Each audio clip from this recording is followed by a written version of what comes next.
Reporter breaking. Sabarimala സ്വർണ്ണപ്പാളി വിവാദത്തിൽ നിർണായക വെളിപ്പെടുത്തലുമായി sponsor അനന്ത സുബ്രഹ്മണ്യം. ശബരിമലയിൽ നിന്ന് തങ്ങൾക്ക് കിട്ടിയത് ചെമ്പുപാളിയാണ്, അത് സ്വർണം പൂശുകയാണ് ചെയ്തത്. അയ്യപ്പനെ സേവിക്കാൻ കിട്ടിയ അവസരമായാണ് അതിനെ കണ്ടതെന്നും അനന്ത സുബ്രഹ്മണ്യം പറഞ്ഞു.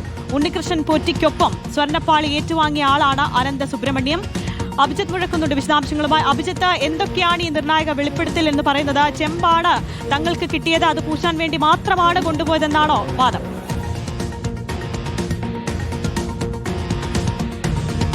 തീർച്ചയായും ആര്യ, അങ്ങനെ തന്നെയാണ് അനന്ത സുബ്രഹ്മണ്യം പറയുന്നത്. ഈ 2019 സ്വർണ്ണപ്പാളി ഏറ്റുവാങ്ങിയ 3 പേരിൽ ഒരാളാണ് അനന്ത സുബ്രഹ്മണ്യം.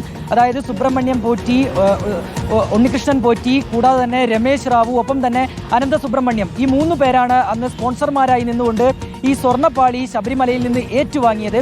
അതിലൊരാളായ അനന്ത സുബ്രഹ്മണ്യമാണ് ചില നിർണായകമായ വെളിപ്പെടുത്തലുകൾ നടത്തുകയും ചെയ്യുന്നത്. തങ്ങൾക്ക് ലഭിച്ചത് ചെമ്പുപാളി തന്നെയാണ്, ഇത് സ്വർണം പൂശുക എന്നുള്ള കാര്യമാണ് തങ്ങൾ ചെയ്തത്. അത് അയ്യപ്പന് നൽകുന്ന, അല്ലെങ്കിൽ അയ്യപ്പന് ചെയ്യാൻ കഴിയുന്ന ഒരു സേവനം, ഒരു സേവ എന്ന രീതിയിലാണ് തങ്ങൾ അതിനെ കണ്ടത് എന്നും അദ്ദേഹം പറയുന്നുണ്ട്. ഇതിൽ ഏറ്റവും പ്രധാനപ്പെട്ട കാര്യം ഒരു ചോദ്യമായി അവശേഷിക്കുന്ന കാര്യം, 1998 ശ്രീകോവിൽ, ശബരിമലയിലെ ശ്രീകോവിൽ വിജയ് മല്യ എന്ന വ്യവസായി സ്വർണം പൂശുന്നു. അതിനുശേഷം 2019 ആകുമ്പോഴേക്കും ഇതിന് മങ്ങലേറ്റിട്ടുണ്ട്, ദ്വാരപാലകന്മാരുടെ പാളിക്ക്, സ്വർണ്ണപ്പാളിക്ക് മങ്ങലേറ്റിട്ടുണ്ട് എന്ന അർത്ഥത്തിൽ അത് സ്വർണം പൂശുന്നതിന് വേണ്ടി ഇത് ചെമ്പുപാളി സ്പോൺസർമാർക്ക് കൈമാറുന്നു എന്നാണ് ദേവസ്വം രേഖകളിലുള്ളത്. അങ്ങനെയാണ് ഇവരുടെ അഭിജിത്താണ് വിവരങ്ങൾ നൽകിക്കൊണ്ടിരുന്നത്.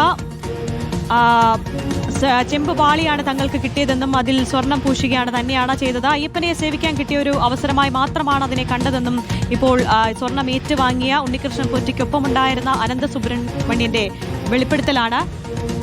ഉണ്ണികൃഷ്ണൻ പൊറ്റിക്കൊപ്പം സ്വർണ്ണപ്പാളി ഏറ്റുവാങ്ങിയ ആളുകൂടിയാണ് ഈ അനന്ത സുബ്രഹ്മണ്യം. അഭിജിത്ത് മുഴക്കുന്നാണ് വിശദാംശങ്ങൾ നൽകിയത്.